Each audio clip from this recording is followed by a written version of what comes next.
você e falar: você está vendo bem, você está enxergando bem, você está olhando as coisas como elas verdadeiramente são. Eu preciso ouvir isso de Deus, você precisa ouvir isso de Deus. Porque quando você enxerga bem, então você sabe aquilo que você está fazendo, e você vai concluir. E Deus é Deus de conclusões, de conquistas, de vitórias. Mas quem não está enxergando não vai chegar nesse ponto. E aqui eu estou falando de enxergar espiritualmente falando. E o que é a vara de amendoeira para Deus falar para Jeremias? Você está enxergando bem. Expliquei isso no domingo passado. Se você quiser mais detalhe, ouça a palavra, por favor, que vai te abrir mais um entendimento. Mas a vara de amendoeira, como eu disse, é um trilho por onde eu e você temos que andar. Então, a primeira vara de amendoeira, a árvore, né, de amendoeira é chamada de a árvore acordada. Por quê? Ela desperta antes de todas as outras árvores, no inverno, ainda no final do inverno, para a primavera. Ela já começa a dar flores, e aí daí a pouco dá os seus frutos, antes que comece a primavera. Então, isso aponta para quê? Quando você é chamado por Deus, você é uma árvore acordada. Você é aquele que enxerga as coisas antes que os outros enxergam. Você é alguém que se posiciona antes das outras pessoas se posicionarem. Ou seja, você não é cego. Você sabe o que está acontecendo. Você sabe que naquele momento a sua vida mudou, que Deus colocou algo novo na sua vida. E você aceitou isso. Ver a vara de amendoeira aponta para isso. Você entendeu? Eu vivia de uma forma, agora eu vou viver de outra. Antes eu estava dentro de um inverno, agora eu estou na primavera. Antes eu não conseguia enxergar nada, mas agora eu estou enxergando tudo. Antes a minha vida não tinha cor, mas agora tem. Antes eu não podia fazer nada, mas agora eu posso tudo. Eu sempre ficava, antes de andar pela Europa e pela América do Norte, eu ficava sempre pensando, por que lá começa o ano letivo em setembro, e não em janeiro, como nós aqui começamos? E por que no verão lá, é impressionante, às vezes você chega num lugar, está lá fechado. Agora, essa semana, a semana passada, a outra, né? Eu estava lá em Lisboa, fui lá comprar pão na padaria. A padaria está fechada. Aí tem um aviso assim, fechada para o verão. Eu fiquei pensando, mas no verão ninguém come pão. Você imagina aqui, se alguém aqui nem para almoço fecha, lá fecha para almoço sempre. Mas não fecha para almoço, não fecha feriado, fecha nada, não, está fechado no verão. Eu fiquei pensando, no verão, o cara fecha. Por quê? Porque o inverno, que é o maior tempo, quase tudo lá é inverno, Lisboa nem tanto, mas a hora que você sobe um pouco mais, é difícil você fazer as coisas. No verão todo mundo quer desfrutar, todo mundo quer ver o sol, todo mundo quer ir para a praia, todo mundo quer passear, porque é a hora que não tem neve atrapalhando, não tem frio, não tem nada, você sai, você desfruta. Então eles aproveitam 3 meses de férias para viver a vida. E os outros, depois, quando começa, aí é inverno, é difícil trabalhar, é difícil tudo, é tudo complicado, é tudo... Então veja, o inverno aponta para algo que te limita. A primavera aponta para algo que é alegria. Quando Deus te chamou, Ele te chamou para uma vida de alegria, de prazer, de desfrute. O inverno acabou. Fala para o seu irmão, o inverno acabou. A vara de amendoeira aponta para isso. Se você vê a vara de amendoeira, significa, começou uma nova etapa na minha vida. Deus falou para Jeremias, o que você está vendo? Estou vendo a vara de amendoeira. Deus falou, viste bem. Você entendeu o que aconteceu. Você entendeu essa experiência pela qual você está passando comigo. Começou uma nova vida. E é uma vida agora de primavera. Isso é o primeiro ponto. Segundo, que a vara de amendoeira também aponta lá, né, temos isso lá na palavra de Deus, em Arão, quando as pessoas começaram a discutir se Arão deveria ser o sumo sacerdote ou não. Deus escolheu, mas o povo entendeu que quem escolheu, na verdade, foi Moisés. Eles queriam um sinal divino que era isso. O que Deus fez? Deus mandou para cada tribo pegar uma vara de amendoeira seca e colocar lá no altar, lá dentro do tabernáculo, à tarde. E no outro dia de manhã era para ir lá pegar a vara. Cada vara tinha o nome da tribo. E no caso da tribo de Levi tinha o nome de Arão. E aí Deus falou, aquela vara que florescer, é isso que eu escolhi. Então é algo sobrenatural. Você pega uma vara seca e coloca à noite, no outro dia, ela está com folha, ela está com flores, ela está com fruto, ela inchou, ela teve vida, só Deus para fazer um negócio desse. E o povo concordou, pois lá no outro dia, qual era a vara que floresceu? A vara de Arão. Então a vara de Arão era uma vara que continuou lá no altar, as outras foram tiradas. A vara de Arão, então, aponta para a graça divina, da eleição divina. Deus escolheu Arão, não foi porque Arão era melhor, porque ele era parente de Moisés, porque ele era mais qualificado, porque ele tinha feito pós-graduação ou doutorado em alguma coisa, não. Deus simplesmente o escolheu. Falou, Arão será o sumo sacerdote. O meu reino é meu, eu escolho aquele que eu quero, e é Arão. E não é pelo que ele fez antes, não é pelo que ele vai fazer depois, não é pelo que ele está fazendo hoje. Eu quis, eu simplesmente amei e escolhi. Isso aponta para a graça divina. Não é merecimento meu e seu. Não é o que os meus antepassados fizeram. Não é o que a minha descendência vai fazer. Não é o que eu estou fazendo. Não são as minhas qualificações. Eu fui escolhido porque um dia Deus me amou e falou, te escolhi. Mas a minha graça será liberada da sua vida. Amém, igreja? Fala para o seu irmão, você foi escolhido por Deus. Fala para o outro também, você também faz parte desse grupo. Então a vara de Arão aponta para a graça divina. Aponta para a eleição divina. Então, quando Deus falou para Jeremias, o que você está vendo? Agora que nós conversamos, agora que você entendeu, o que é que você enxerga do que eu estou falando com você e dessa experiência? Então, em outras palavras, Deus estava falando para ele, olha, e ele falou, eu vi a vara de amendoeira, então ele estava respondendo para Deus, começou um novo tempo na minha vida, porque o Senhor me escolheu por graça, e eu vou seguir firme nessa palavra, nessa eleição, confiando no Senhor, no teu poder, no teu favor, vou fazer tudo aquilo e vou desfrutar tudo do Senhor, porque eu simplesmente creio no que o Senhor disse. Aí Deus falou para Jeremias, ótimo, sua visão está certa, agora entrou, agora você está vendo as coisas corretamente. E Jeremias, os irmãos sabem que foi um profeta exitoso, vencedor. Passou por muita tribulação e dificuldade, mas cumpriu o seu propósito divino. Amém? Então, na Bíblia, quando você fala que você está vendo a vara de amendoeira, significa que você está enxergando como Deus quer que você enxerga. Que você está vendo como Deus vê.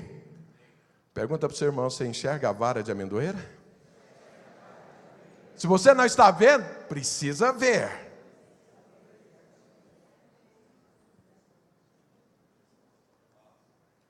Quando você tem a visão correta, isso a Bíblia chama de maturidade. Pessoas que não têm a visão correta são imaturos. Meu neto, pensando em café, deixa o cara marrom. Então, é imaturo. O menino tem 4 anos de idade. É perceptível, mas se você... Então, se o Marcelo chegar para mim e falar assim, pastor, para de tomar café que você está ficando marrom, eu vou falar, ué, mas tem alguma coisa errada. Quantos anos você tem, Marcelo? 49. 49 anos, pensando assim, tem alguma coisa errada. Um menino de 4 anos, tudo bem. Então, veja, na vida cristã, depois de um tempo, você precisa ter a visão correta. Porque se você ainda continuar pensando em vendo, enxergando como criança, nós vamos cuidar de você. Mas acontece que, é lógico que é melhor ter uma igreja cheia de bebês do que ter gente lá no inferno. Mas acontece que o que Deus quer é filhos maduros. Filhos maduros. O alvo, segundo a palavra de Deus, é que eu e você fomos chamados para ser a imagem e semelhança de Jesus. Jesus é o top da maturidade. Eu e você fomos chamados para andar no mesmo padrão. E é com pessoas assim que a igreja avança, que a igreja cresce, que a igreja conquista. É com pessoas assim que você gosta de andar, por quê? É tipo um guarda-chuva que você está ali debaixo sendo protegido. Porque você está falando com pessoas maduras. Fala para o seu irmão, Deus quer te ver maduro. E a maturidade tem a ver com visão.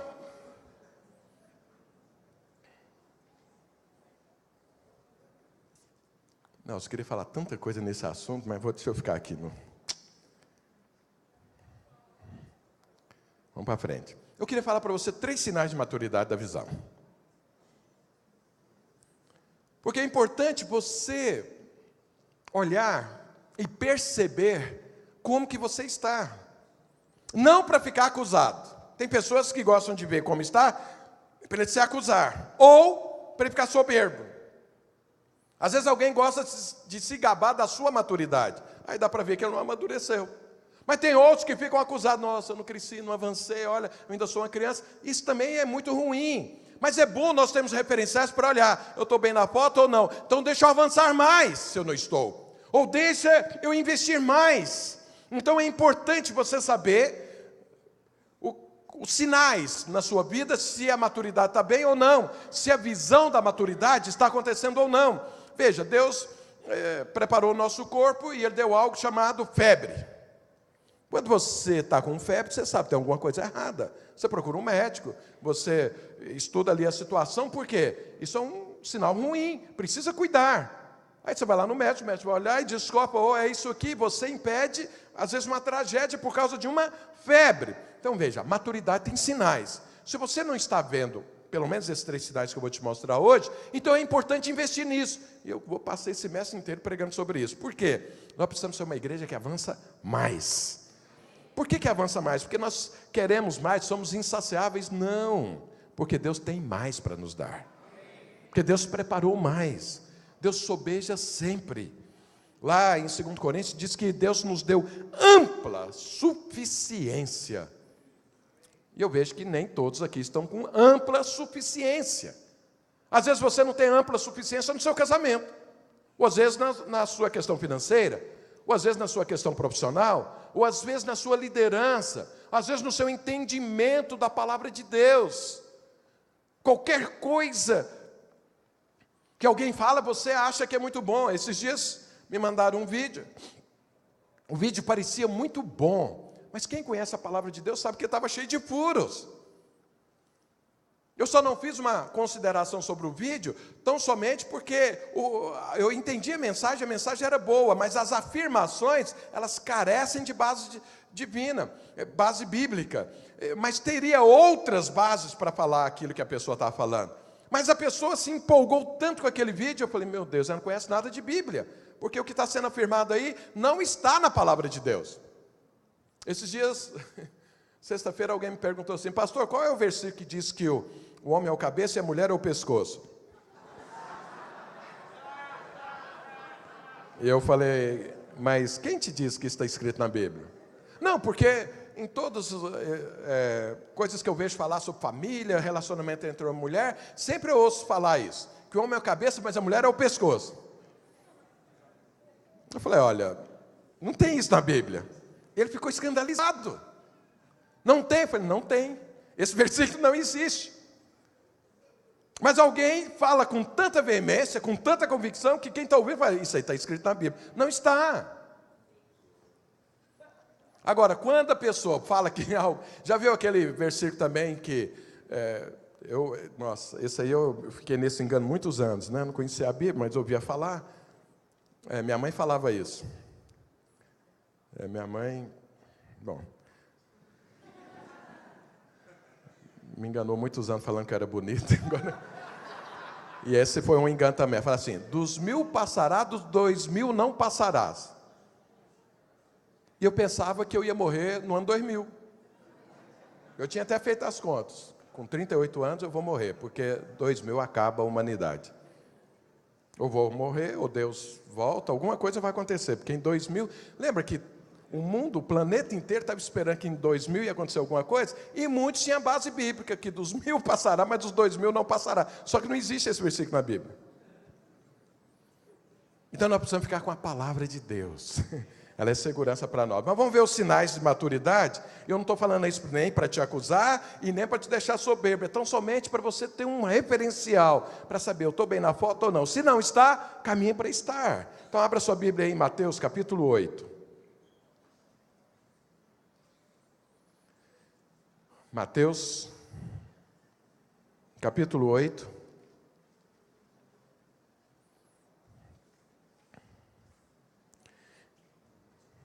Então veja, primeiro sinal de quem tem uma visão consolidada, uma visão correta, uma visão de Deus, que ele está vendo a vara de amendoeira, é que ele sai da passividade e se torna alguém ousado.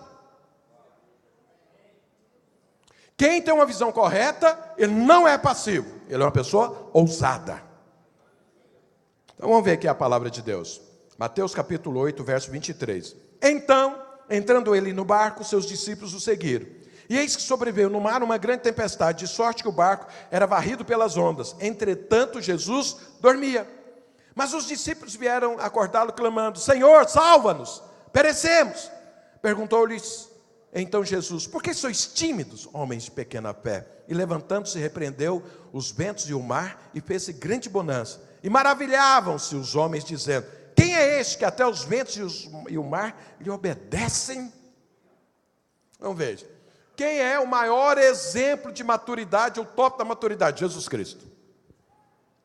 Então veja, Jesus, vivendo lá na eternidade, um dia Deus chega para ele e faz uma proposta. Ou seja, Deus veio e deu a Jesus uma visão. Vamos ler sobre isso. Está escrito aqui em Hebreus capítulo 12. Hebreus capítulo 12, verso 1 e 2. Portanto, também nós, visto que temos a rodear-nos tão grande nuvem de testemunhas, desembaraçando-nos de todo o peso do pecado que tenazmente nos assedia, corramos com perseverança a carreira que nos está proposta, olhando firmemente para o autor e consumador da fé, Jesus, o qual, em troca da alegria que lhe estava proposta, suportou a cruz, não fazendo caso da ignomínia, e está assentado à destra do trono de Deus. Então, ou seja, Deus chegou e falou para Jesus, propôs algo para ele. Deus chegou e propôs. Falou: Jesus, tem algo para conversar com você. Estou falando com as minhas palavras. Estou tentando trazer a coisa para o dia a dia para ficar mais claro o entendimento. Então, Deus chega e fala: olha, eu te proponho isso. E a Bíblia diz que Jesus se alegrou com aquilo que Deus propôs. E aí, Deus falou: a forma de conseguir isso é você assumindo a cruz. Aí Jesus pensou. Havia uma proposta e havia um processo. E ele se alegrou tanto com a proposta que ele assumiu o processo. Ele aceitou o processo. Então o processo com Jesus, isso chama-se visão. Deus deu uma visão para Jesus. Deus mostrou algo para ele. Deus deixou claro para ele algo. E ele amou. Agora eu vou deixar você na curiosidade, o que é que Deus propôs. Para Jesus ficar tão alegre, a ponto de suportar a cruz. Porque é isso que o texto está falando. E aí ele assume a cruz. Agora o processo, veja bem, então Jesus viu algo. Viu algo que Deus propôs que não existia. E que Jesus olhou, amou e se alegrou. E Deus falou: o caminho para isso aqui, você precisa passar pela cruz. Então olha o que Jesus fez. Ele olhou a visão e se posicionou. Ele assumiu o propósito. Então a visão, quando você enxerga, você vai ou rejeitá-la ou você vai abraçá-la. E Jesus abraçou. Abraçou o quê? O processo, o propósito, que é a cruz. E para que ele assumisse a visão que Deus deu a ele, para ele assumir o propósito, ele teve que se esvaziar das suas prerrogativas divinas para se tornar homem. Como homem, ele teve que se humilhar e morrer numa cruz. Então Jesus fez isso em função de uma visão que Deus deu. E porque ele fez isso, eu e você hoje podemos desfrutar da vida eterna. Olha a consequência da visão de Deus. E aí, veja, deixa eu fazer um parêntese aqui. Muita gente pensa que tem que fazer isso, a mesma coisa que Jesus fez. Na verdade, nós temos que fazer isso, mas do lado oposto. Jesus, subsistindo em forma de Deus, se esvaziou das suas prerrogativas divinas e se tornou homem. Se tornou homem para se tornar um conosco, e como homem nunca pecou, andou 100% na vontade de Deus, para que ele nunca pecasse e não merecesse a morte. Ele teve que viver 33 anos assim, e aí depois, aí ele poderia morrer na cruz, no meu lugar, no seu lugar. Eu e você, quando recebemos uma visão divina, nós fazemos ao contrário. Nós nos enchemos das prerrogativas divinas, que Jesus abriu mão delas, porque Jesus recebeu, deixa eu explicar isso melhor, ele se esvaziou, morreu na cruz, então ele pagou o meu pecado, o seu pecado, só que como ele era perfeito, Deus o ressuscitou, e glorificou novamente Jesus, ou seja, Jesus recompôs todas as suas prerrogativas divinas. Eu e você, quando aceitamos, quando temos a visão divina e abraçamos o processo como Jesus fez, nós acontecemos ao contrário do que Jesus aconteceu. Nós fazemos é nos encher das prerrogativas divinas. Nós fazemos é nos encher do Espírito Santo, nos encher da visão divina, nos encher dos atributos divinos para poder viver a vida que Deus vive. Porque Jesus teve que se esvaziar para viver a vida que o homem vivia para poder morrer na cruz. Mas ele já morreu na cruz, ele já ressuscitou. Agora eu e você precisamos nos tornar um com o Senhor. O nosso processo é o inverso do que Jesus fez. Ele se esvaziou e nós temos que nos encher da glória de Deus. E muitos estão aí querendo se esvaziar e se tornar um, se humilhar, pegar uma cruz. Muitos pegam a cruz, põem nas costas e andam. Esse foi o propósito para Jesus. Essa foi a visão de Deus para Jesus.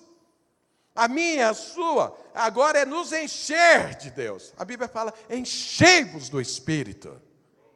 Não é se esvaziar do Espírito, é encher. Jesus teve que se esvaziar e nós temos que nos encher. E aí as duas coisas se completam. Mas veja, então Jesus abraçou a visão divina. E aí veio, se tornou homem, e aqui o que ele fez? Abraçou o propósito divino. Todas as vezes que você tem uma visão correta, a visão correta de Deus vai levar você a abraçar o propósito divino. Se você está vivendo a sua vida normal, tranquila, fazendo o que dá na sua cabeça, do jeito que você quer, a hora que você quer, e os seus sonhos naturais são eles que você está perseguindo, você ainda não entendeu qual é a visão divina. Ainda não entrou, não entendeu, não teve a revelação, porque você está vivendo para você. Então, quando eu vejo a irmã abrindo mão de tudo aqui, indo lá para a Romênia, eu vejo, ela entendeu a visão divina. Os projetos naturais e tudo morreram. Agora ela está em cima de um projeto divino.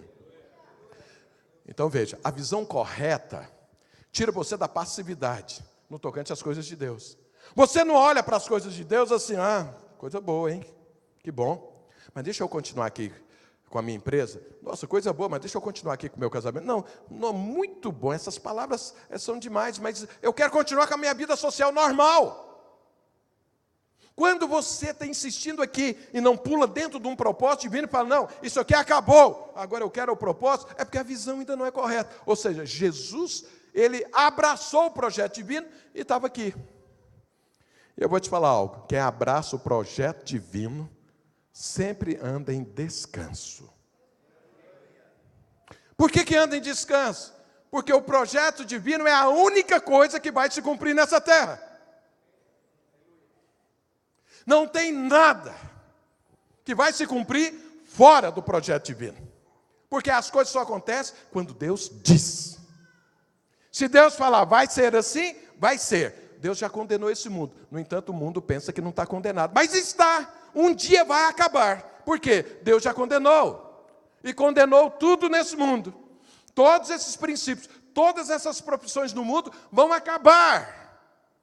Vai permanecer somente o projeto divino, somente a criação divina, somente aquilo que Deus diz, aquilo que Deus aprova, é a única coisa que permanece. Então, quem está dentro do projeto divino, está descansado. Ele não está angustiado. Pergunta para o seu irmão, você está angustiado? Pergunta para o outro, você fica angustiado? Angústia é um sinal de que alguém não tem uma visão correta, porque quem tem a visão correta abraça o propósito divino, e quem abraça o propósito divino, ele descansa. Então nós lemos aqui agora, Jesus abraçou o projeto divino, e aí ele entra no barco, e aí o mar, uma tempestade. Os apóstolos que estavam junto com Jesus eram tudo crianças ainda, estavam aprendendo com Jesus, e eles viram a tempestade, e aí o que aconteceu? Todos ficaram preocupados, todos ficaram angustiados. E Jesus estava fazendo o que no meio da tempestade? Dormindo. Dormindo. Descansando. Se você tem a visão correta, e Jesus tinha a visão correta, ele abraçou, Deus mostrou, ele abraçou e fez tudo em função daquela, então ele estava descansado. Mas os apóstolos estavam tudo angustiados. E aí eles olhando para Jesus, Jesus está dormindo, e eles falam, nós vamos morrer agora. E aí eles vão lá, faz o quê? Acorda Jesus. Aí acorda Jesus e fala assim, o senhor não está vendo o que está acontecendo? Será que o senhor não percebe que todo mundo aqui vai morrer, inclusive o senhor? E o senhor não faz nada? Jesus dormindo. Eu fico imaginando a cara de Jesus. Você não pensa isso, não? A cara de Jesus para os apóstolos. Sabe assim, quando você vê assim, um absurdo do seu lado, você olha assim. Aí Jesus fala para eles: vocês não estão comigo no barco? Vocês não estão comigo no propósito? Por que vocês são tão tímidos? Por que vocês não creem no que Deus diz? E se você crê, por que você não fala? Por que vocês não são ousados? Aí os apóstolos ficam olhando para ele e falam: ele dormiu e perdeu a memória, ou alguma coisa, porque não está falando coisa com coisa. E aí Jesus pega, levanta e fala para os ventos: para! Aquiete! E aí, bonança no mar. Que na verdade não é o mar, né? É um lago imenso. Aí tudo acalma. E aí eles olham para ele espantado. Antes estava achando, está maluco. Agora não, está espantado. E aí olha para ele: quem é esse que até os ventos obedecem? Quem é esse que não tem medo nenhum de vento nem de tempestade? Que basta falar e os ventos acalmam. Quem é esse? Eram tudo criança, não tinha visão correta. Jesus tinha visão correta. Eram tudo passivos. Estavam vendo as dificuldades, mas não abria a boca e falava aquilo que cria. Está vendo o casamento indo para o ralo, mas não sabe o que fazer. Está vendo a vida financeira não prospera, não entra o recurso, está passando necessidade, mas não toma uma atitude. Fica passivo. Está vendo uma célula, está liderando, a coisa não multiplica, não cresce, fica passivo, olhando, espantado, com medo, angustiado. Às vezes é solteira, a idade está passando, e aí começa a ficar angustiado, angustiada. E aí, o que vai ser da minha vida? A vida profissional não decola, fica angustiado. É a tempestade. E aí chega em Jesus. Jesus está dormindo. Ele não está nem aí para a tempestade. Porque quem está dentro de um propósito divino sabe: o propósito vai se cumprir. Eu estou do lado do poder. Eu estou do lado da vitória. Vai acontecer. Eu posso descansar. Mas aí mexem com Jesus, ela acorda e fala: então tá bom, para, vento, porque eu preciso continuar a dormir. Essa parte eu inventei ela. Então, mas parou, eu não sei o que aconteceu depois, mas imagina Jesus falou: agora eu posso dormir? E aí, e os apóstolos, quem é esse? Sabe quem tem a visão correta? Ele não é tímido, ele não é passivo, ele é ousado. Até o vento ele manda parar. A visão correta te leva então a ser ousado, te coloca dentro de um propósito, e dentro do propósito você descansa, porque você sabe, a sombra do Onipotente, todo aquele que está debaixo lá descansa, não falta nada, porque Deus está cuidando daquilo. Essa é a parte divina, nada pode tocar, não tem um poder maior para bagunçar o coreto ali, por quê? Deus está cuidando. Pergunta para o seu irmão: tem alguma tempestade aí que você está enfrentando? Você está dormindo ou você está angustiado?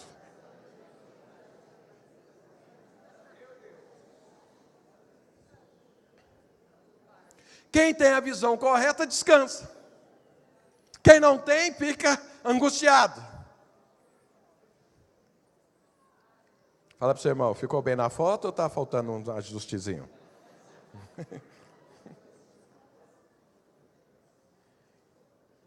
Mas eu gosto dessa frase dos discípulos: quem é este? Então, eram criança, não sabia quem era Jesus ainda. Quem é este? Fala para o seu irmão. Vira para o seu irmão e fala assim: quem é esse? Agora vira e fala para ele assim: você. Sabe por quê? Você é filho de Deus como Jesus é. Se você tem a mesma visão, está dentro dos meus propósitos, então você pode mandar parar o vento.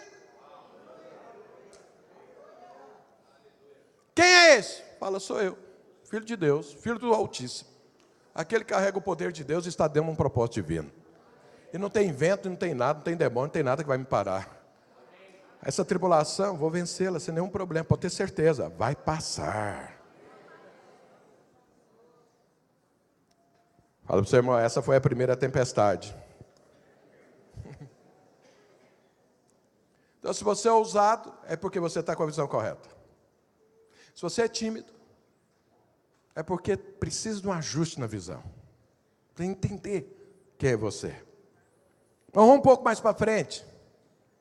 Mateus, nós estamos lá em Mateus 8, né? Mateus 14.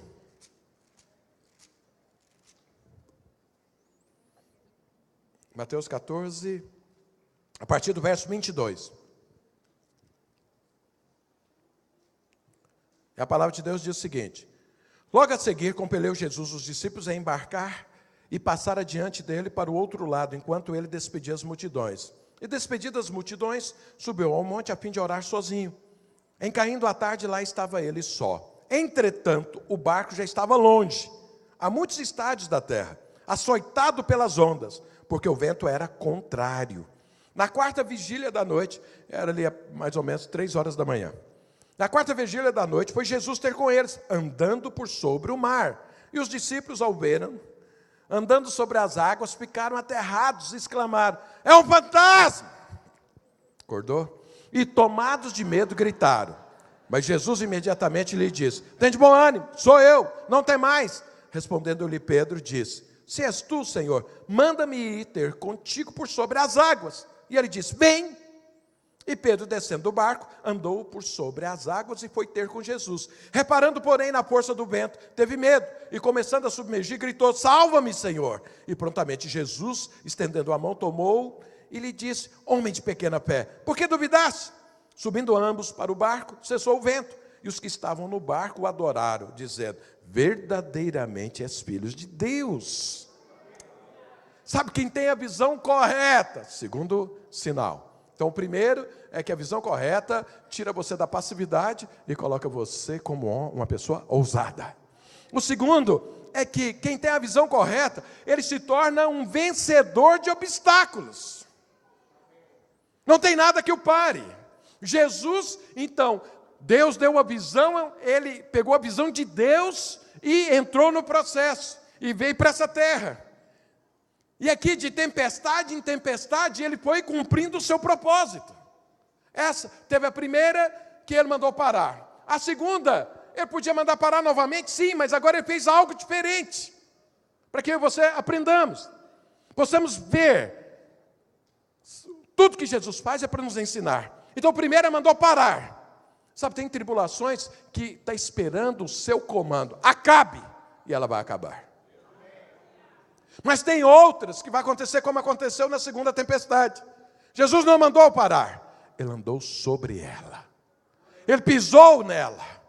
Ele mostrou que ela não tinha poder contra ele. As ondas estão acontecendo, o mar está revolto, e ele está andando sobre elas. Normal, tranquilo, descansado, completamente convicto, sem nenhum problema.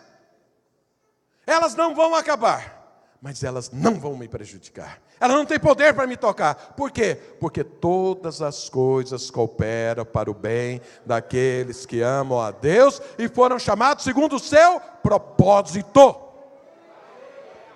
Não tem como uma tribulação te prejudicar você dentro do propósito divino. E dentro do propósito divino só estão aqueles que têm uma visão correta de reino de Deus. Quem enxerga o reino de Deus como ele é, como Deus enxerga, ele pula dentro do propósito. E dentro do propósito, nada pode te prejudicar. Nada. Fala para o seu irmão, nada pode te tocar. Nada pode parar. Nada pode te prejudicar. Então lá vem Jesus andando. Lembra, Jesus estava lá, naquele mover, pregando, curando e tudo. E aí ele fala para os discípulos: entra no barco e passa para o outro lado. E os discípulos: mas o senhor não pode deixar, vai embora. E eles foram, e Jesus despediu a multidão e tudo, depois subiu no monte, estava lá orando, e daí a pouco, 3 horas da manhã, ele está orando e vê, e meus discípulos estão lá com problema. Está todo mundo lá espantado, está todo mundo pensando que está morrendo. A primeira tempestade não foi o suficiente, vamos entrar nessa segunda para ensinar para eles. E aí Jesus desce do monte e sai pisando sobre a água, e as ondas e não sei mais o que, Jesus pisando e andando, até chegar no barco. Porque o vento era contrário. Irmãos, o mundo anda na contramão do reino de Deus. Ou eu e você andamos na contramão do mundo. Não se alia ao mundo. Não pense que tem alguma salvação que vem do mundo. Não tem. O vento é contrário. Lá fora é contrário. Ninguém vai te apoiar. Ninguém vai falar para você que você é um homem de Deus, que você tem que servir ao Senhor, que você tem que esperar em Deus, que é o poder de Deus que vai fazer. Não vão dizer isso para você, nunca no mundo, porque o vento é contrário. E os discípulos estão lá lutando contra o vento. Aí chega Jesus. À noite, 3 horas da manhã. Naquela época não tinha energia elétrica. Então, em volta lá do Mar da Galileia, tem várias cidades, casas, mas ninguém enxergava nada. Só ondas subindo e não sei mais o que e tudo. E aí, o que eles pensam que é Jesus? Um fantasma. Um fantasma. Sabe, quem tem a visão errada, está vendo fantasma em tudo quanto é coisa que é de Deus. É um fantasma. Eu fico imaginando aqueles homens dentro do barco gritando: ô fantasma, Jesus, misericórdia, cadê Jesus? É o fantasma aparecendo. Aí Jesus: calma, sou eu. Aí Pedro, sempre era o mais ousado: é o Senhor mesmo? Porque ele lembra, escuro e uma tempestade. Ondas, água para todo lado, e ele lá segurando uma ponta na outra, e aí Jesus: sou eu. Aí Pedro fala: se é o Senhor mesmo, então fala para eu ir também, porque eu quero sair desse medo, dessa angústia que eu estou vivendo. Jesus fala: vem. Aí Pedro, olhando para Jesus, põe um pé fora do barco e sai andando. Mas aí teve uma hora que ele tirou os olhos de Jesus e começou a olhar a tempestade. O que aconteceu? Começou a submergir. Aí Jesus vem, pega ele pela mão e fala: ah, Pedro, ajusta a visão, você precisa ver a vara de amendoeira. Você precisa enxergar como eu enxergo. Você não está vendo que para mim não faz mal nenhum essa tempestade? Para você também não. Porque você é tão filho quanto eu. Você foi chamado para viver como eu vivo, Pedro. Aí leva Pedro para dentro do barco, entra também e vai embora. Então vejam, quando você tem a visão correta, não impede de ter tribulação, mas você passa por sobre elas, e elas não afetam a sua vida. Isso é uma visão correta. Então, todo casamento tem tribulação. O casamento que passa as tribulações e permanece, é porque tem uma visão correta. A visão correta de Deus sobre o casamento. Toda criação de filho tem problema. Mas aquele que tem a visão correta de Deus, como criar os seus filhos, passa por essa tribulação e depois você vê seus filhos decolando. A prosperidade do mesmo jeito. Jesus estava lá um dia, faltou dinheiro, faltou comida, mas tem 15.000 pessoas para comer. E agora? É uma tribulação, uma grande tribulação. Num deserto, 15.000 pessoas, crianças, mulheres, idosos, tudo lá passando fome ali no deserto, sem uma árvorezinha para estar debaixo, sol na cabeça. E eles o dia inteiro ouvindo Jesus. Isso aqui era uma congregação fiel. Ar-condicionado, cadeira almofadada, banheiro. Não é o dia todo. Vai fazer o quê, né? E aí, veja.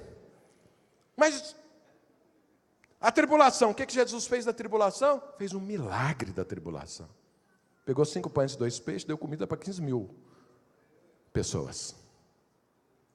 Então, quando você tem a visão correta, e a oração de Jesus, eu fico pensando, se tivesse eu lá, junto com o presbitério aqui que eu lidero. É o seguinte, tá faltando dinheiro, está faltando comida. Aí fala: vamos orar. Aí ora, e faz carita, e ora, e faz força. Geme. Ainda continua a tribulação. De novo 1 ano, 2 anos. Eu estou falando isso que nós passamos isso aí, 2 anos, 3, vai fazer 3 anos. E ora, insiste, jejua, e olha, está do mesmo jeito. Aí Jesus pegou os pães e falou: obrigado, Senhor. O Senhor sempre me ouve. E começa a partir. Essa foi a oração, foi o gemido de Jesus, foi um agradecimento. e alimentou 15 mil pessoas. Sabe por quê? Ele tinha uma visão correta. Ele estava olhando para Deus. Ele sabia, Deus não me tirou lá dos céus para vir para cá, para passar fome aqui. Eu vim aqui cumprir um propósito. E faz parte do propósito dar comida para essas 15 mil pessoas. Então pronto, vai ter comida. Obrigado. E aí a comida veio. Sabe, então quem tem uma visão correta, tribulação não para. Ele passa por cima delas. Amém, igreja? Pergunta para o seu irmão, está bem na foto?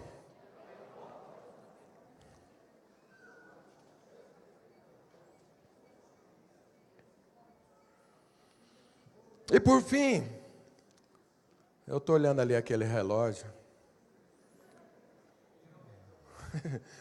Ele não tem a visão correta das coisas.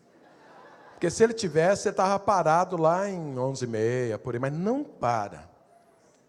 Eu também está faltando visão, porque se eu fosse igual o Josué, que tinha uma visão correta, eu ia, para tempo. Ele ia parar. Eu vou falar, para, Marcelo. Se ele não parar, você vai lá e tira a pilha.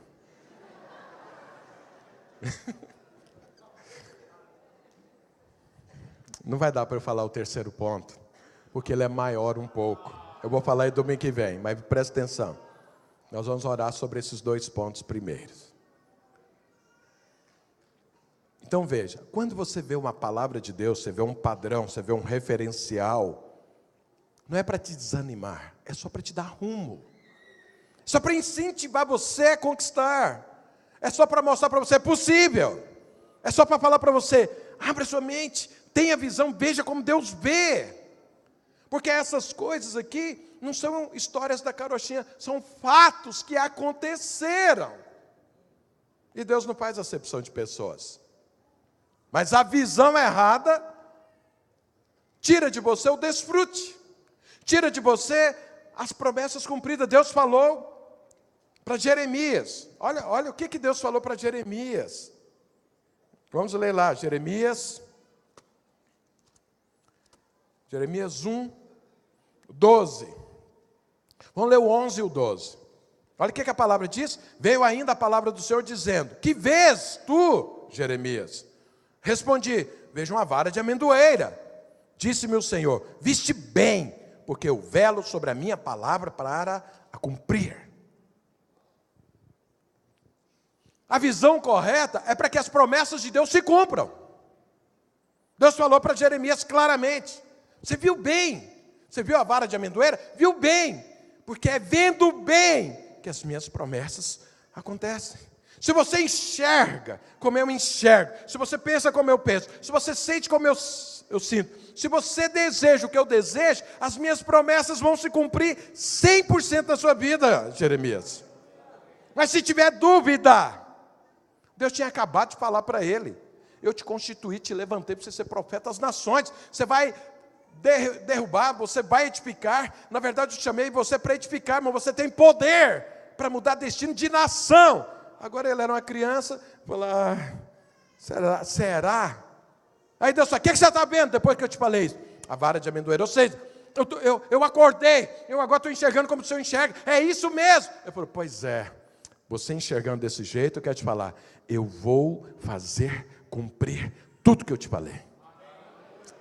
Sabe, quando você não tem a visão correta, te falta fé. E faltou fé, as coisas não acontecem. Não é que Deus não quer fazer, é porque na nova aliança as coisas se movem por fé. Não tem a ver naquilo que você faz, tem a ver naquilo que você crê. Deus estava ali cutucando Jeremias, creia, rapaz. Ele falou, eu creio. Eu falei, então vai se cumprir toda a minha palavra sobre a sua vida. Então, o que é que está faltando? Quer chamar a equipe de louvor aqui à frente? O que é que está faltando? Qual é a tempestade? Que você está angustiado? Ou qual é a tempestade que você não consegue se mover sobre ela? Eu quero orar por você agora. Porque você precisa ver a vara de amendoeira. Você precisa ver que a vida de inverno acabou, agora é primavera. Você precisa ver que Deus te chamou para ser frutífero. Sabe, a vida de cegueira Acabou. O Senhor é luz. Agora você enxerga. E precisa enxergar como Deus vê. Precisa crer naquilo que Deus diz. Eu sei que tem muitas pessoas aqui que receberam muitas palavras de Deus. Algumas em pregações, outras profecias diretamente a você, outras você lendo a Bíblia, outras você jejuando, outras em sonho. Deus te deu muitas palavras. Mas você está tendo dúvida se são palavras de Deus mesmo, porque não se cumpre. Agora olha o que Jesus falou para Pedro. Pedro via bem, ele vinha andando sobre as águas, ele já tinha experimentado, ele já estava andando sobre as águas. De repente, olhou para a tempestade, e aí afundou, e Jesus falou: por que duvidaste? É a dúvida. Você sabe que o diabo só existe uma única criação que ele conseguiu fazer: dúvida. Porque certeza é Deus, dúvida é o diabo. A única criação do inferno é dúvida, mas essa criação tem poder para destruir sua vida. Então Deus te chamou para crer no que Ele diz. Então, se Deus deu a palavra, é certo que ela se cumprirá. Se Deus liberou a palavra, é certo que ela vai se cumprir. Basta que você esteja vendo a vara de amendoeira, esteja enxergando como Deus enxerga. E aí, eu creio, o que eu faço? Fale, proclame, fala aquilo que você crê. Deus te liberou uma palavra, você está em dúvida? Então não adianta falar. Não, agora eu creio, então fale. Creu? Fale. As coisas vão mudar? Exatamente. Foi falando que os pães se multiplicaram. Foi falando que Jesus acalmou o mar. Foi falando que Pedro andou sobre as águas. Tudo falando. Falando porque creu. Creu, falou. Fala para o seu irmão, creia. Fala para ele, mas fale. Fala para o do outro lado, creia, mas proclame. Fala para o outro que agora está atrás, fala assim, creia, mas testemunhe. É assim que funciona a vida na nova aliança. Crendo e falando. Amém, igreja? Vamos ficar de pé.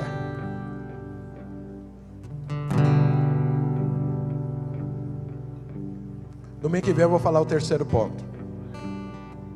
Ele é um pouco mais longo, então eu preciso de mais tempo. Mas eu quero orar com você agora. Qual é a tempestade que você está enfrentando? Então olha, a primeira tempestade, Jesus estava no barco. Na segunda, ele veio ao encontro do barco. Ou seja, você nunca vai ficar sozinho. Jesus sempre vai estar presente. Porque nos dois momentos, ele resolveu o problema. Então a questão é só crer e proclamar. Então enquanto a equipe de louvor toca e canta, você vai abrir sua boca naquilo que você crê e que está vendo tempestade, e você vai falar. Ah, pastor, mas a coisa é muito complicada. Jesus falou para os discípulos: sejam ousados, para de timidez, porque vocês estão dentro do poder de Deus. Vocês estão do lado certo, vocês estão do lado do poder. É o outro lado que tem que temer, não você. Então, enquanto a equipe de louvor toca e canta, ore, proclame. Mas proclame aquilo que você crê. Proclame a promessa. Olhe para a vara de amendoeira e abra a boca e fale em nome de Jesus. uma melodia, Ele me encontrou, me cercou com uma canção. Sim, Senhor. Que me Eu proclamo a libertou paz, o dos meus descanso, inimigos, a vitória, Senhor, dos meus medos, sobre cada um dos teus me servos, dos teus salvou. filhos neste lugar. A prosperidade, Eu não sou mais escravo nem a prosperidade, do medo. a saúde, Eu a reconciliação, sou filho venha de em nome do Deus. Senhor Jesus. Eu não sou mais escravo do medo. Eu sou filho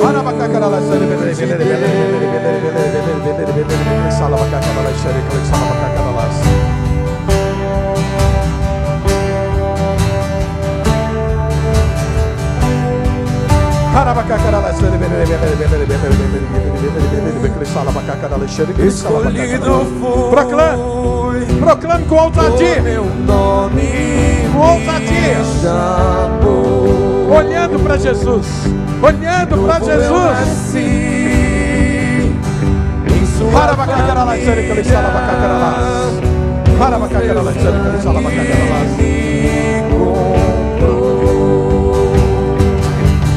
Eu não sou mais escravo do medo. Eu sou filho de Deus. Eu não sou mais escravo do medo. Eu sou filho de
Agora é o seguinte,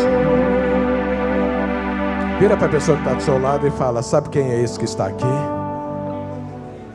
Fala: sou filho de Deus, carrego o poder de Deus, a palavra da fé que transforma as circunstâncias. Falei: eu vou orar por você agora. Ore pela vida do seu irmão e depois receba a oração. Proclame, proclame, fale, proclame. Pergunta para o seu irmão: você quer que ore por algo? Se não, dê uma palavra de conhecimento, ore sobre uma direção divina que Deus vai te dar agora. Mas proclame, proclame na vida do seu irmão. Proclame e depois receba.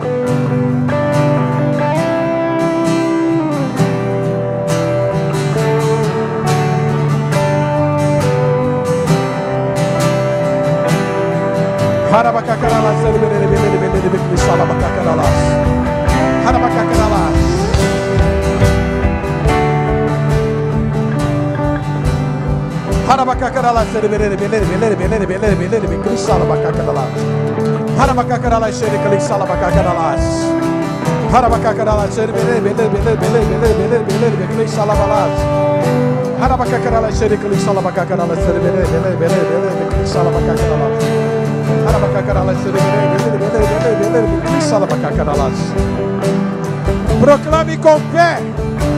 Proclame com fé.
Amém.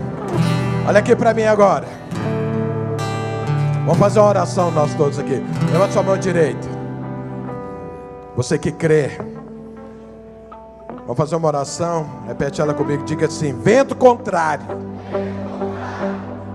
se prepare, que um filho de Deus chegou e você vai acabar. Em nome de Jesus. Fala para o seu irmão: você é um filho de Deus. Fala para o outro: o poder está junto com você. Fala para ele: creia e proclame e desfrute. Que Deus te abençoe. Tenha uma semana na presença do Senhor. Estamos encerrados em nome de Jesus.